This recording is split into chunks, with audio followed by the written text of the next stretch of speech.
En la lección 10 vamos a hablar acerca de las reglas del conflicto. Seguimos la temática del gran conflicto entre el bien y el mal, el gran conflicto entre Cristo y Satanás. Y en el día sábado la lección nos apunta a lo que ocurrió en el Monte Carmelo. ¿Por qué se apunta al Monte Carmelo? Porque ahí hubo un encuentro entre el profeta Elías y los profetas de Baal. Y la lección hace hincapié que cada vez que se adoraba a ídolos, la Biblia nos dice que en realidad el pueblo estaba adorando a los demonios. Hoy no estamos en el Monte Carmelo. Con mi esposa más bien hemos venido a Dan. Esto es Tel Dan. La entrada es realmente impresionante. Y acá, por ejemplo, se dice que ese lugar era donde posiblemente se podía sentar el gobernante o el rey de estos sectores. Esta era una ciudad cananea. Pero ¿por qué hemos venido acá con mi esposa? Porque Tel Dan también es un lugar donde hay evidencias de cómo el pueblo de Dios tristemente cayó profundamente en la idolatría. Hemos venido acá porque es un lugar que nunca antes habíamos venido y anteriormente estaba cerrado por la guerra, pero ahora se abrió al público. Es por eso que hemos venido a mostrarte este lugar, nosotros también a conocerlo. Y esto está entonces muy al norte de Israel. Acá cerca está el Monte Hermón, que es el lugar más alto de Israel, donde únicamente se encuentra la nieve, en ninguna parte encontrarás nieve, y donde es también frontera con el Líbano y con Siria.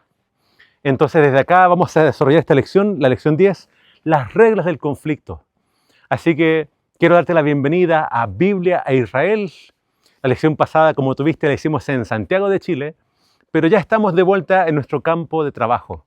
Así que hemos querido traerte a este lugar para que hagamos esta lección juntos.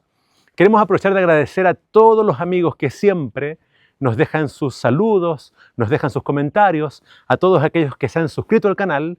No cuesta nada hacerlo, así que te agradecemos por apoyarnos de esa forma. Ahora vamos a orar para pedir que Dios nos acompañe y nos dirija en el estudio de hoy. Padre nuestro que estás en los cielos, te queremos agradecer por la oportunidad de visitar estos lugares y porque nuestros amigos nos pueden acompañar a través de la tecnología. Señor, que estudiar esta lección, tú nos des entendimiento y sabiduría y que esto nos ayude a entender cómo es el conflicto en el cual nosotros también estamos inmersos.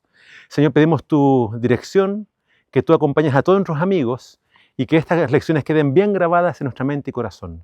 Rogamos esto en nombre de Jesús. Amén. Queridos amigos, les invito a que se pongan cómodos entonces para que vayamos al desarrollo de esta lección.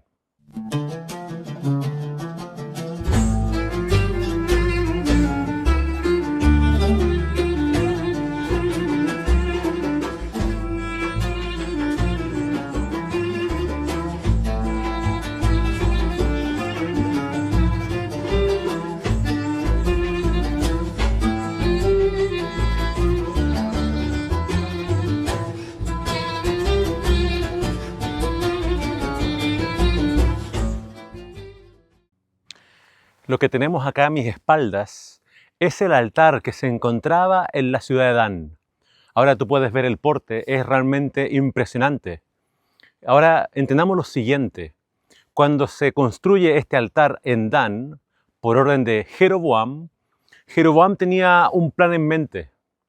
Y eso era que el pueblo no regresara a Jerusalén y así quizás lo abandonaran a él y nuevamente sirvieran a la dinastía de David.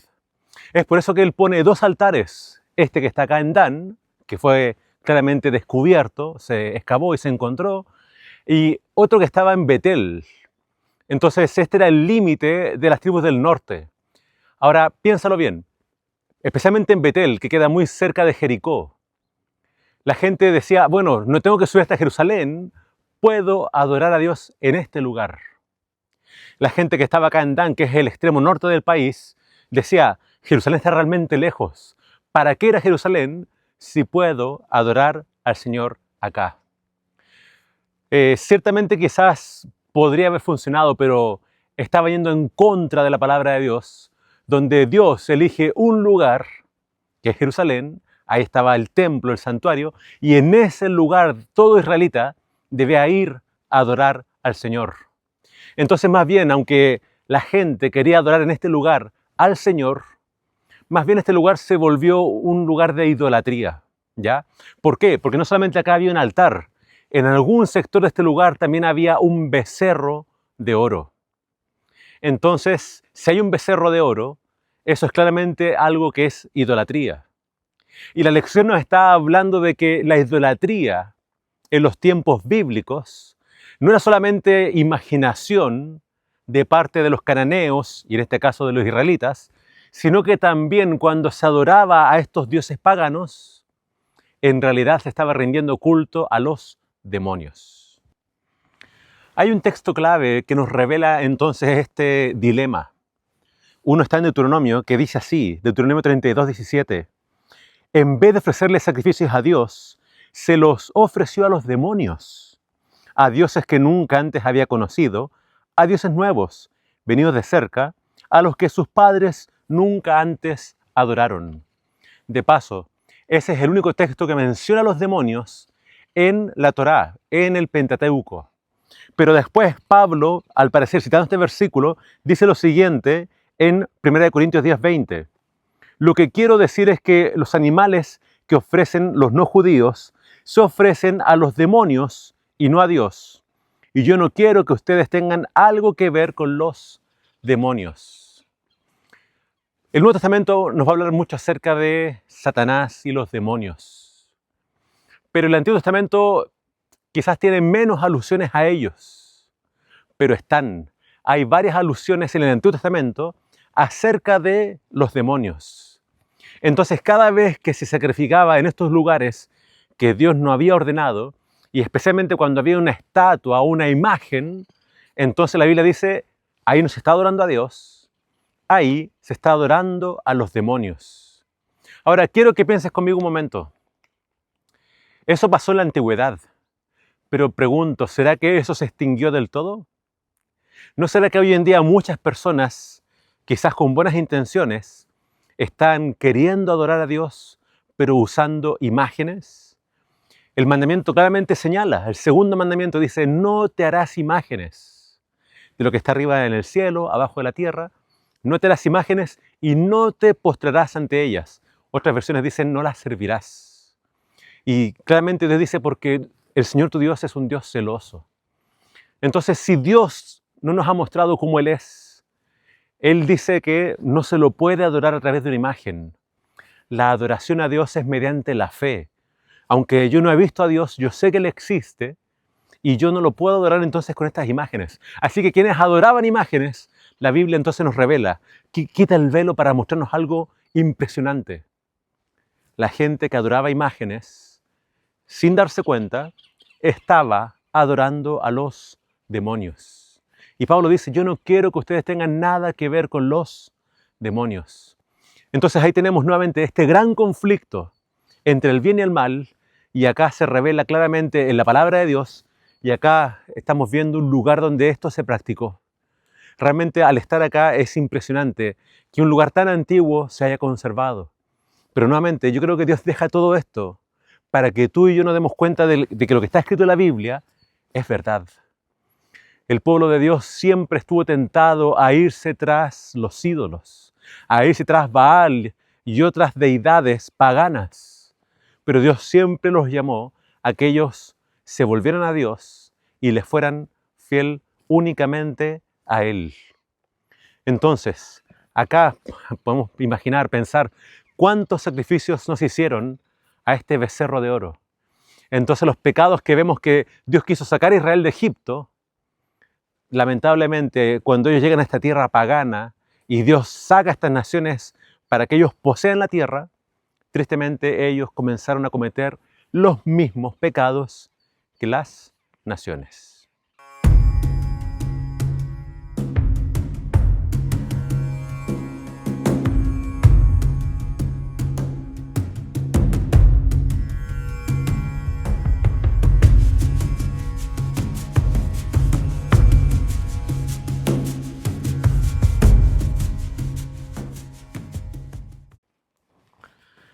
A la historia de Dan y su altar pagano, también la Biblia nos cuenta la historia de la tribu cuando comenzó en los tiempos de los jueces. Dice que cuando ellos vienen a conquistar este territorio que era cananeo, Primero, como lo hacían siempre, enviaron espías. Y los espías, antes de llegar acá, pasaron por un lugar en los montes de Efraín, que era la casa de Micaías. Entonces, ellos paran ahí y después vienen para este lugar y se dan cuenta que la gente de este lugar, que este lugar antiguamente se llamaba Lais, dice que era un pueblo muy relajado, un pueblo muy ocioso. Así que ellos se dieron cuenta de que no tenían buenas defensas y no tenían amigos cercanos, no tenían quizás un pueblo que los viniera a auxiliar. Así que dijeron, esto va a ser muy fácil. Trajeron 600 hombres de la tribu de Dan y conquistaron Lais. Pero dice que cuando venían para acá, pasaron nuevamente por la casa de Micaías y tomaron al levita que Micaías, digamos, se había de una forma contratado. Micaías se quedó con un levita y le dijo, ¿sabes qué? Quiero que te quedes acá y tú seas el sacerdote de mi familia. Los de Dan le dijeron, ¿qué haces con Micaías? En vez de servir a este hombre y su casa, ven y sirve a toda nuestra nación como nuestro sacerdote. Y así fue como la tribu de Dan se trajo a este levita y entonces también le robaron, dice, a Micaías un efod. Así que digamos que la tribu de Dan, que queda lo más al norte de Israel, de paso acá estamos muy cerca del límite con el Líbano y con Siria. La tribu de Dan entonces desde un comienzo siempre tuvo problemas con la idolatría. Posteriormente, cuando estaba acá el becerro de oro, eso ya se volvió como, digamos, un dicho en Israel. Desde Dan, es decir, al norte, hasta Beersheba, el sur. Eso era mayormente el territorio que cubría Israel. Ciertamente habían quizás más pueblos hacia el sur, pero Beersheba podría ser quizás la comunidad más grande. Entonces, Dan siempre tuvo problemas con la idolatría. Y acá quiero que mencionemos una palabra que quizás tú conoces o has escuchado. Hay un término muy peligroso dentro de la religión que se llama el sincretismo. ¿Qué es lo que es el sincretismo? Es cuando yo quiero juntar conceptos de diferentes religiones y adopto esos conceptos y entonces de alguna forma los hago propios de esta otra religión. El sincretismo entonces es tomar de otras culturas, tomar quizás de otras religiones e incorporar esos conceptos dentro de la adoración a Dios. Eso obviamente es un error. Cuando se trata de adorar a Dios, yo tengo que ir a la palabra de Dios. Tengo que ir a la Biblia para ver cómo Dios me enseña y me dice que yo debo adorarlo. Así que a Dios no se lo adora como yo quiero o como yo pienso que es mejor. A Dios tengo que adorarlo como Él me enseña en su palabra. Después de todo, Él es Dios. Él es nuestro Señor. Y tenemos que ir entonces a su palabra para saber bien cómo es que yo debo relacionarme con Él. Así que mucho cuidado con el sincretismo, mucho cuidado con las emociones o con aquellos sentimientos que hoy en día pueden sonar muy bonitos en redes sociales, pero que a veces, yendo a la luz de la palabra de Dios, no tienen mucho que ver con Dios.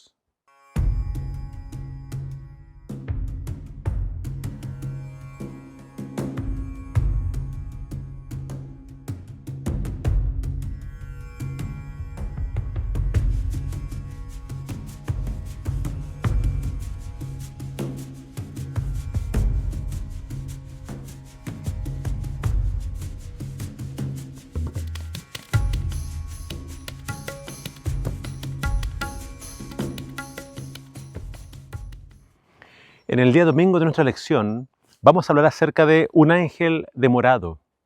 Y acá vamos a analizar básicamente la visión que tiene Daniel en el capítulo 10.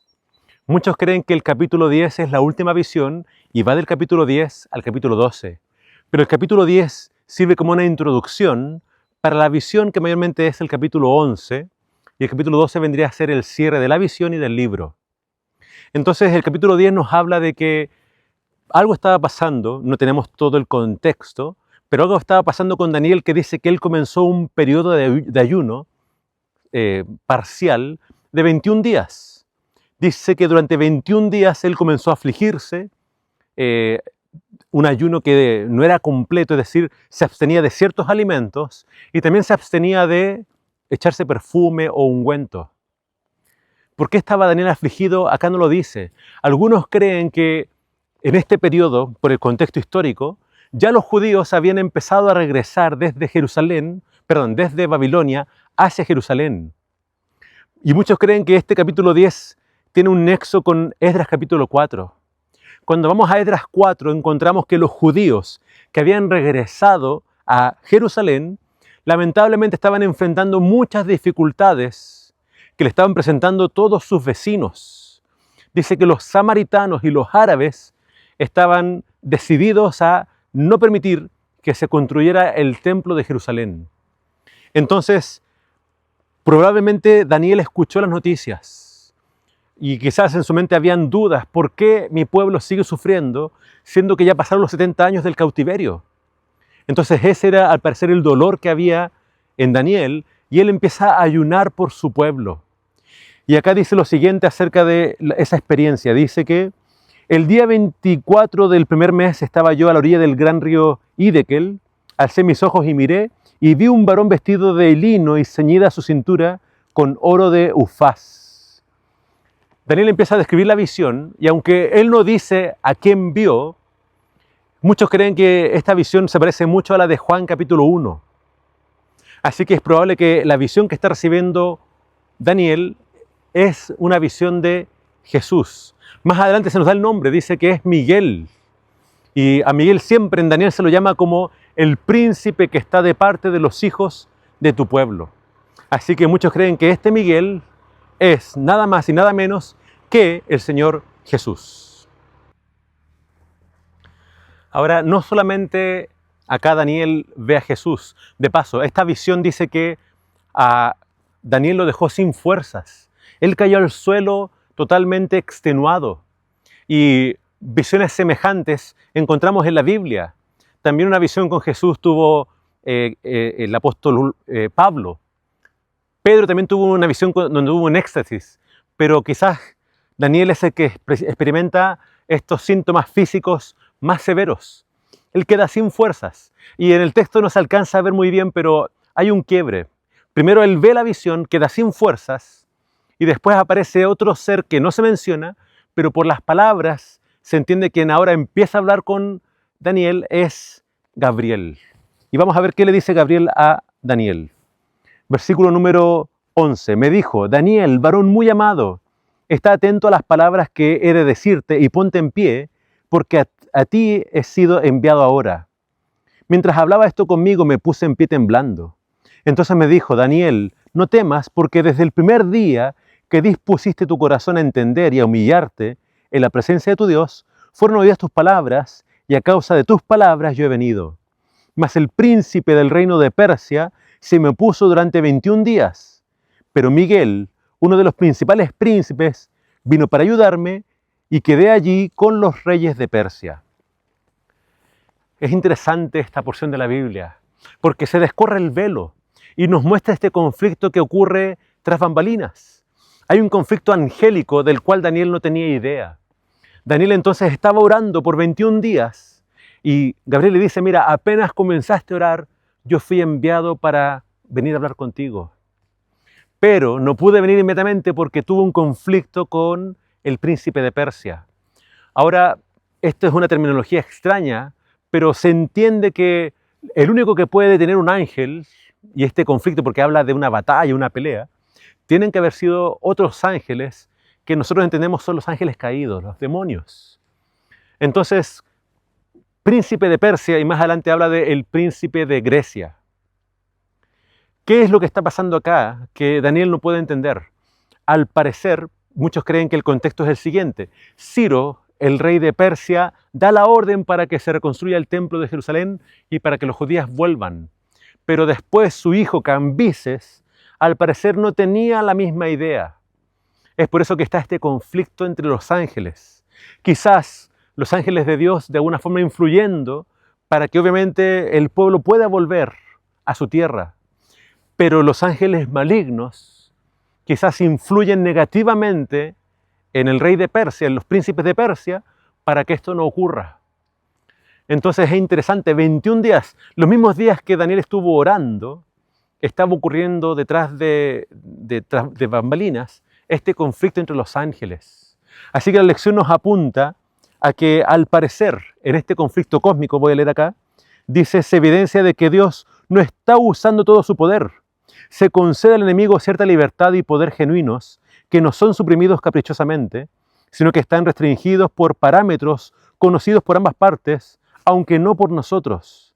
Parece que existen reglas en el conflicto cósmico, dentro de las cuales operan incluso los ángeles de Dios, y las que en las próximas lecciones nos referiremos como las reglas del conflicto. Uno se pregunta, ¿cómo es posible que se detenga un ángel de Dios? No creo que los ángeles caídos tengan más fuerza que los ángeles de Dios, pero al parecer, acá vemos este principio clave que hemos venido hablando ya en semanas anteriores. Dios respeta el libre albedrío incluso de los reyes. Así que sí, Dios conoce el corazón de los hombres y Él sabía que Ciro iba a permitir que los judíos volvieran.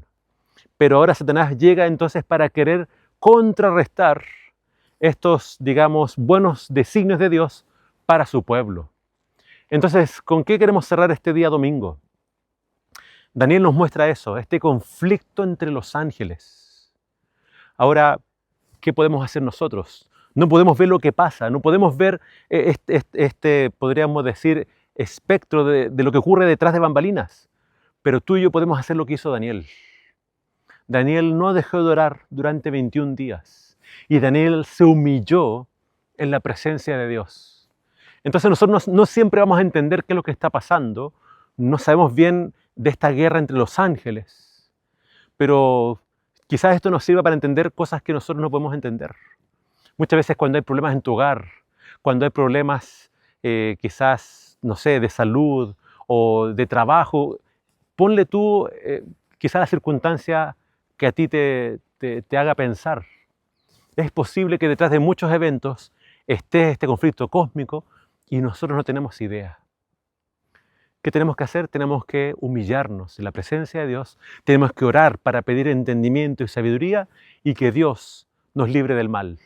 Así que te pregunto, quizás tú ya has tenido una experiencia de esta índole, quizás ya tú has vivido cosas que no se pueden explicar y quizás has percibido que esto se trata entonces de parte del conflicto cósmico. Si fuera así, me gustaría que nos comentes tu testimonio.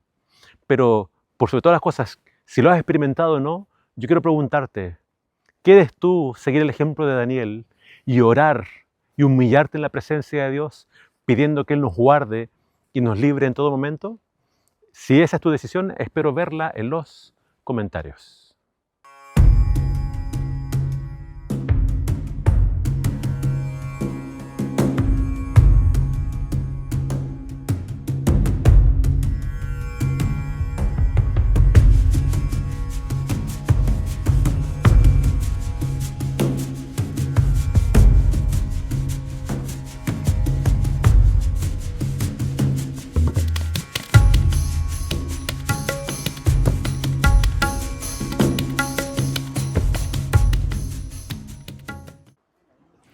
En el día lunes de la lección vamos a hablar acerca del dragón de Apocalipsis. Y en un día no podemos abarcar todo lo que dice Apocalipsis acerca del dragón, pero queremos hacer énfasis en algunos puntos. De paso, este dragón aparece casi en el corazón del libro de Apocalipsis, es decir, en el centro del libro. Y es un claro indicador, señala perfectamente el conflicto entre el bien y el mal. Solamente voy a leer un versículo acerca del dragón, que es el capítulo 12, versículo 9, que dice: fue lanzado fuera el gran dragón, la serpiente antigua que se llama Diablo y Satanás. Dice, el cual engaña al mundo entero. Fue arrojado a la tierra y sus ángeles fueron arrojados con él. Dice un poquito más adelante, oí una voz en el cielo que decía, ahora ha venido la salvación y poder y reino de nuestro Dios y la autoridad de su Cristo, porque fue expulsado el acusador de nuestros hermanos, el que los acusaba delante de nuestro Dios día y noche. Más adelante, bueno, un versículo más, no quiero leer todo, pero dice un poquito más adelante, dice, alegraos cielos y los que moráis en ellos, ay de los moradores de la tierra y del mar, porque el diablo ha descendido a vosotros con gran ira, porque sabe que tiene poco tiempo. Aunque se nos presenta a Satanás como un gran poder, que engañó a gran parte del cielo y que engaña a los moradores de la tierra, aunque se lo presenta como el acusador, la Biblia hace énfasis que este gran enemigo, por más espantoso que parezca, tiene también nuevamente límites que Dios le ha puesto. Acá se habla de que tiene poco tiempo. Y también en el capítulo 13 aparece que aunque todo el mundo se va en pos de la bestia, a quien el dragón le da su autoridad y su trono, dice que a esta bestia se le da un tiempo de acción. Así que no entendemos por qué sucede esto así en la escritura y en la profecía, pero aunque se nos presenta a Satanás como este dragón, también se lo llama la serpiente antigua. Es decir, para Juan no hay duda de que quien estuvo en el Edén engañando a Eva era Satanás. Así que Satanás siempre trabaja por medio de agentes humanos. Este dragón también dice Apocalipsis que se paró frente a la mujer y quería devorar al hijo apenas naciera. Una clara referencia al nacimiento de Jesús. Ahora la pregunta es, ¿a quién usó Satanás para tratar de matar a Jesús apenas nació? Cuando vamos a los evangelios, vemos que fue el rey Herodes. El rey Herodes, cuando nació Jesús, le dijo a estos sabios de Oriente, cuando lo encuentren, vengan a avisarme para yo ir a adorarlo. Pero Herodes no quería adorar a Jesús, quería matarlo. Y cuando los sabios de Oriente, el ángel les dijo, no vuelvan por ese camino, váyanse por otro camino, dice que Herodes mandó matar a todos los niños de Belén. Entonces es el imperio romano, es Roma, quien quiere destruir a Jesús apenas nace. Así que Satanás usa entonces reinos, él usa gobiernos. Y en el tiempo del fin, cuando vamos a Apocalipsis 12 y 13, vemos cómo Satanás va a operar en el tiempo del fin. Ahora, quiero leer un versículo del capítulo 13 muy importante. Habla acá entonces de esta bestia y dice así el versículo número 3. Vi una de sus cabezas como herida de muerte, pero su herida mortal fue sanada. Toda la tierra se maravilló en pos de la bestia, y adoraron al dragón que había dado autoridad a la bestia, y adoraron a la bestia, diciendo, ¿quién como la bestia y quién podrá luchar contra ella? Dice que todo el mundo se maravilla por esta bestia que había sido herida, pero sanó su herida, y adoran al dragón, y adoran a la bestia. Esto es lo que Satanás siempre ha querido, adoración. Recordemos que en la lección pasada decíamos que Satanás le pidió eso a Jesús, te voy a dar todo esto si postrado me adoras. Obviamente Jesús no adoró a Satanás, pero eso es lo que Satanás hasta el día de hoy busca que todo el mundo haga. Busca adoración. Y no que lo adoren a él como el diablo necesariamente. A él le basta que se adore cualquier otro objeto, cualquier otra cosa, y él ya logra su objetivo. La adoración la recibe él. Nosotros tenemos que adorar únicamente a Dios. Así que esa tiene que ser tu decisión. En el tiempo del fin, Satanás va a usar todas sus herramientas, todo su poder, todas sus amenazas, toda su fuerza. Él va a hacerle guerra al pueblo de Dios. Y él va a hacer que todos lo adoren a través de la marca de la bestia. No vamos a entrar en todo ese detalle, pero tienes que saber que en el tiempo del fin va a haber una batalla final. Y el pueblo de Dios tiene que decidir adorar a Dios. Y acá Apocalipsis menciona, ¿quién es el pueblo de Dios? Los que guardan los mandamientos de Dios y tienen el testimonio de Jesús, tienen la fe de Jesús. Así que dice que ellos se negaron hasta la muerte, entregaron sus vidas hasta la muerte, no tenían miedo a morir. Y ellos servían siempre al Cordero. Así que en el tiempo del fin, cuando esta batalla final se presente, tienes que tomar tu decisión. Y tienes que, espero yo, ponerte del lado de Dios. Van a haber persecuciones, van a haber tiempos muy difíciles, pero es hoy cuando tienes que aprender a confiar en Dios. Tienes que aprender a confiar en Dios en tiempos de paz, porque si esperas hasta el final, hasta la crisis final, probablemente no estés listo. Hoy es cuando tienes que echar raíces, hoy es cuando tienes que construir tu casa sobre la roca, porque si no más tarde va a ser demasiado tarde. Así que yo te pregunto, cuando llegue esa crisis final, ¿de qué lado quieres estar? ¿Vas a estar con todos los que se van a ir tras la bestia y van a adorar al dragón? ¿O tú vas a decidir adorar a Dios aún cuando los cielos se desplomen? Si tú quieres adorar a Dios hasta el final, escribe en los comentarios. Yo le entrego mi vida a Jesús y quiero ser siempre fiel al Señor.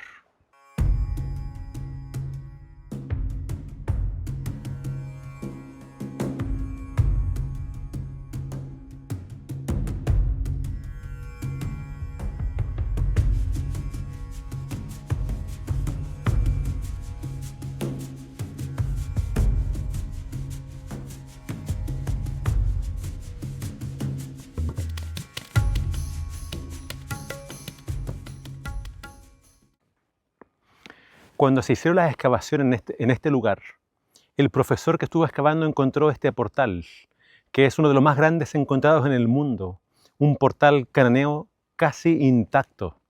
El porte realmente es muy impresionante para hacer algo que tiene que datarse del siglo XVIII a.C. También se le puso el portal de Abraham, quizás porque entrando a la tierra prometida, por este lugar tuvo que haber pasado el patriarca. Lo cierto es que acá entonces tenemos algo impresionante que nos habla de la geografía y de la cultura del tiempo de Teldán. Y acá queremos hablar acerca del día martes de la lección, que nos habla acerca de el caso de Job. Ahora, ya hemos hablado un poco acerca de Job, pero Job nuevamente nos permite ver entonces este conflicto entre el bien y el mal. Ahora, se mencionó en la lección pasada, pero queremos entonces hacer énfasis en lo siguiente. Acá se nos invita a leer nuevamente la introducción al libro, capítulo 1, versículos 1 al 12, y después el capítulo 2, 1 al 7. ¿Qué es lo importante del libro de Job? ¿Qué lección nos deja Job? Acá, al parecer, tenemos este conflicto y vemos que es Dios quien presenta a Job a Satanás. ¿Has considerado a mi siervo Job? ¿Y qué le pregunta Dios a Satanás? ¿De dónde viene Satanás? Y Satanás dice, de recorrer el mundo y andar por él. Es posible que el apóstol Pedro haya tomado de este lenguaje después para referirse a Satanás como ese león rugente que anda buscando a quien devorar. Es muy posible entonces que Dios presenta a Job como su campeón, como alguien que seguía fiel a Dios, a pesar de cualquier cosa, pero ahí viene la acusación, y esa es una de las quizás principales labores de Satanás. Él es el acusador, él es el opositor. Y él le dice a Dios, ¿tú crees que Job te sirve de balde? ¿Crees que Job te sirve por quién eres tú? No, tú lo has cercado a él con un cerco de protección. Quita el cerco, quítale lo que tiene y vas a ver cómo te blasfema. Satanás acusó a Job de ser un mercenario, de solamente servir a Dios por lo que Dios le daba a Job. Pero esa era la tesis de Satanás. Quítale lo que tiene y vas a ver cómo te va a maldecir. Y entonces Dios vemos que le permite a Satanás quitarle todo a Job, pero le rayó la cancha, le dijo un límite. Puedes quitarle lo que tiene, pero no lo toques a él. Y Satanás vino y le quitó todo. Y en el capítulo 2, nuevamente ocurre esto en el concilio celestial. Nuevamente Dios pregunta a Satanás de dónde viene. Y nuevamente Dios presenta a Job como su campeón. Pero ahora Satanás le dice, piel por piel, toca su piel y te va a maldecir. Y nuevamente Dios autoriza a Satanás a que vaya y lo toque, pero le dice, le advierte, no le quites la vida. Entonces, en este conflicto vemos que hay ciertos límites que Dios le pone a Satanás, los cuales Satanás no puede cruzar. Dios es todopoderoso. Él le pone límites a este ángel. Y el que causa el mal siempre es Satanás. Pero quiero que meditemos en lo siguiente. Aunque hay límites, vemos que Job nunca supo acerca de esto. A Job nunca se le explicó lo que estaba pasando. A Job nunca se le dio una razón. Él sufría sin entender qué es lo que estaba pasando. Y en este conflicto yo te quiero preguntar, si te pones en los zapatos de Job, si te quitan lo que tienes, ya sea la salud, ya sea tu casa, tus riquezas o incluso un hijo, ¿vas a maldecir a Dios? ¿Por qué razón sirves a Dios? Creo que lo que dice Satanás, su acusación, puede también entonces verse reflejada en nuestras vidas. ¿Qué pasaría si perdemos algo? ¿Por qué razones sirvo a Dios? ¿Lo sirvo por quién es Él o lo sirvo por las cosas que me da? Nosotros deberíamos servir a Dios, como lo dice Job, en las buenas y en las malas. Dios dio, Dios quitó, sea el nombre de Dios alabado. Acá entonces quien está en juego es el carácter de Dios. Satanás hace acusaciones no solamente contra Job, sino contra Dios. Satanás acusa de forma solapada a Dios de ser injusto y de por eso tener a un siervo fiel como Job. Quizás otros seres humanos no han sido tan bendecidos como Job. Entonces la pregunta es, si fuéramos tan ricos como Job o fuéramos pobres, ¿serviríamos a Dios? Entonces Dios permite esto para que todo el mundo se dé cuenta del carácter de Satanás y también de su carácter. Al final del libro vemos que el carácter de Dios es vindicado a través de Job. Job no fue un ser que no cayó. En varias partes de su discurso, él maldijo el día en que nació. Él todo el tiempo exigía que Dios se presentara. Entonces a Job parece que a veces le acaba la paciencia y tampoco juzguemos a Job. Él pasó por un sufrimiento que nadie ha pasado. Pero este libro nos muestra nuevamente este conflicto y cómo, quiero que te quedes con esto, Lucifer hace daño, pero también se le marca hasta dónde puede llegar. Dios es soberano, Dios es todopoderoso, y aunque Satanás tiene cierto grado de acción y libertad para hacer daño, ciertamente Dios lo tiene a raya. Así que en su momento también Dios va a hacer justicia y Dios va a destruir a Satanás. Pero yo te invito a que tú permanezcas en la fe. No importa el problema que llegue a tu vida, no te sueltes de la mano de Dios y nunca te vayas en contra de Dios.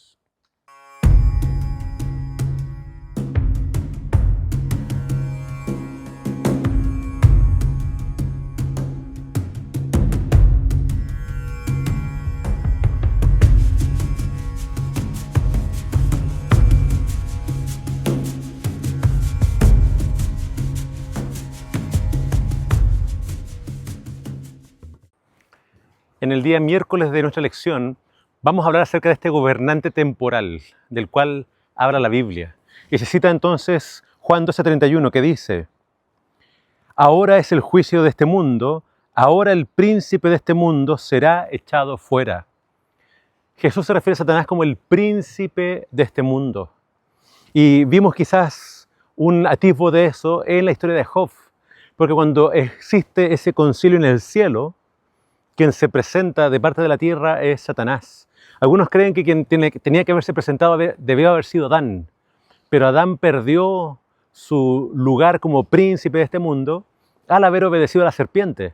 Así que ahora Satanás, de alguna forma, se transforma en el príncipe de este mundo. Tenemos también otro texto que es 2 Corintios 4:4 y vamos a leer ese versículo. 2 Corintios 4:4. Miren lo que dice el apóstol Pablo ahora acerca del príncipe de este mundo. Acá hay un texto muy interesante que nos da mucha luz acerca de cómo se maneja este conflicto.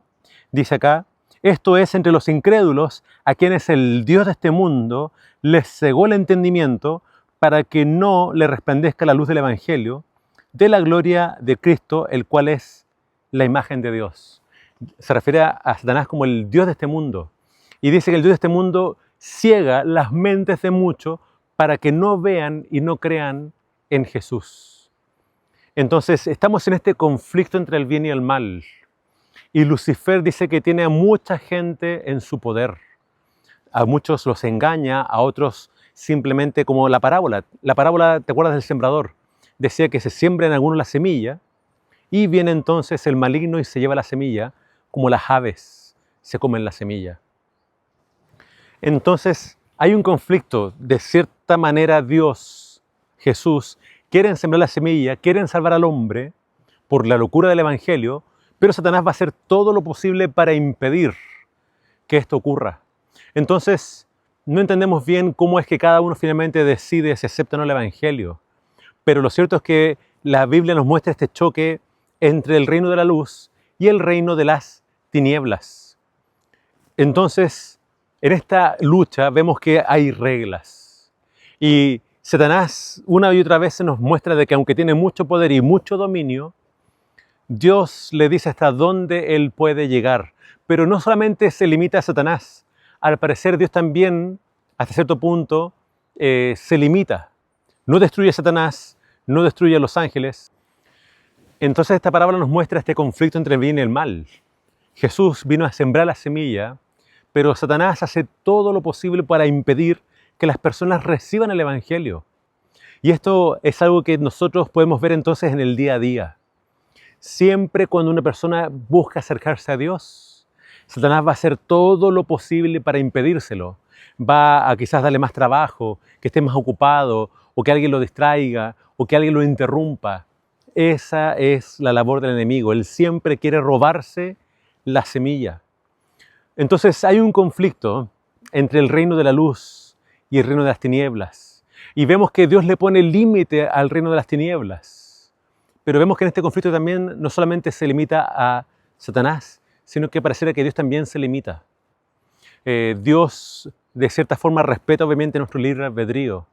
Y Dios también vemos en la vida de Jesús, que Jesús, aunque vino Él a deshacer las obras del diablo, muchas veces Él en algunos lugares no pudo hacer muchos milagros debido a la incredulidad de las personas. No es solamente un tema donde yo tenga que orar para que Dios actúe. A veces no entendemos bien lo que ocurre tras bambalinas, pero a veces pareciera que Dios no ejerce todo su poder. Lo cierto es que vemos que, aunque hay un conflicto, hay reglas. Y es bueno que entendamos esto que ocurre para que veamos que, y es la pregunta que todos hacen, ¿por qué Dios permite tanto el mal? ¿Por qué Dios no lo destruye, no lo detiene? Porque está este conflicto y donde acá se nos dice de que, por lo menos, ahora fue echado el príncipe de este mundo, vemos que al parecer Satanás hasta cierto punto tuvo acceso al cielo, pero Dios le dijo en el cielo, hasta acá nomás, ahora tienes que salir del cielo. Fue echado a la tierra. Y muy pronto cuando Jesús venga, Satanás va a quedar confinado a esta tierra, para que ya no pueda engañar a nadie más, para que ya no pueda tentar a nadie más. Él es el tentador, Él es el acusador. Y vemos que sí, aunque Dios se limita ahora, va a llegar un momento en que Dios le va a poner un alto final a Satanás. Así que quedémonos con el versículo de memoria. ¿A qué vino Jesús? Jesús vino a deshacer las obras del diablo. Así que aunque el diablo a muchos los tiene cautivos, a muchos los tiene cegados, obviamente en este conflicto Jesús es mucho más poderoso. Así que ¿qué tenemos que hacer tú y yo? Pedir que Jesús deshaga las obras del diablo. No importa cuántas cadenas Satanás tenga sobre una persona, si esa persona clama a Dios, busca a Dios, Dios lo puede liberar. El Hijo puede hacernos verdaderamente libres. Así que nuestra oración tiene que ser que el Señor nos libre a nosotros del mal y también el Señor libre a otros de las cadenas del enemigo y de las trampas del enemigo. Creo que acá se nos hace una invitación muy importante a ti y a mí, a que nosotros en este conflicto podamos siempre confiar en Dios y buscar una oración. Y quiero dejarte un versículo que quizás no estaba mencionado en la lección, pero me gusta mucho porque está en el libro de Romanos, capítulo 8. Mira lo que escribió el apóstol Pablo para ti y para mí y para todos los creyentes a través de las edades. Romanos 8 dice lo siguiente. Dice, antes en todas estas cosas somos más que vencedores por medio de aquel que nos amó. Por lo cual estoy seguro de que ni la muerte ni la vida, ni ángeles ni principados, ni potestades, ni lo presente ni lo porvenir, ni lo alto ni lo profundo, ni ninguna otra cosa creada nos podrá separar del amor de Dios que es en Cristo Jesús, Señor nuestro. Es cierto, Satanás tiene decenas de ángeles bajo su dominio. Y acá la Biblia siempre habla de potestades y pareciera haber una jerarquía celestial. Ángeles muy poderosos que están del lado de Satanás. Pero no importa a quién Satanás lance en nuestra contra. Acá está una promesa. Nada nos puede separar del amor de Cristo. En Cristo podemos ser más que vencedores. Así que aunque hay un gran conflicto, Dios está de tu parte. Dobla las rodillas, clama, pide su ayuda, porque nada te puede separar del amor de Jesús. Así que si este es tu deseo, ser un vencedor y permanecer del lado de Jesús, te pido que también lo pongas eso en los comentarios. Yo quiero vencer y yo quiero que nada ni nadie, ni ningún demonio me separe de Cristo Jesús.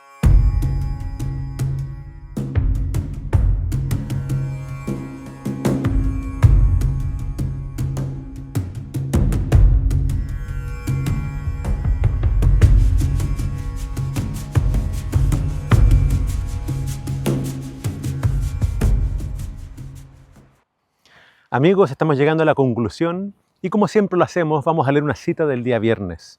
En esta ocasión voy a leer la segunda cita que dice así. Satanás está preparando sus engaños para que en su última campaña contra el pueblo de Dios, éste no entienda que se trata de él.